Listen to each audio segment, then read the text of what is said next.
కానీ ఈరోజు సమాజంలో ముఖ్యమంత్రిగా బాధ్యతలు చేపట్టిన తర్వాత తెలంగాణ సమాజాన్ని గమనించినప్పుడు యువకులు, చదువుకున్న వాళ్ళు, డాక్టర్లు, ఇంజనీర్లు కూడా వ్యసనాల వైపు బానిసలవుతున్నారు. ఒక పక్కన డ్రగ్స్, రెండో పక్కన గంజాయి లాంటి మాదక ద్రవ్యాలను వినియోగిస్తున్నారు.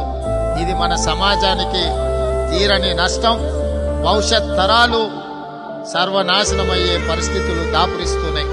అందుకే మిత్రుడు సతీష్ గారిని నా విజ్ఞప్తి, ప్రతి ఆదివారం మీ ప్రార్థనలో తప్పకుండా ఈ సమాజానికి గంజాయి, డ్రగ్స్ పీడ విరగడి కావడానికి అవసరమైన సూచనలు మీరు భక్తులకు ఇవ్వడం ద్వారా ఒక సందేశాన్ని ఈ దేశంలో ఉన్న 140 కోట్ల జనాలకు చేరే విధంగా మీరు ఒక సామాజిక బాధ్యతను తీసుకోవాలి.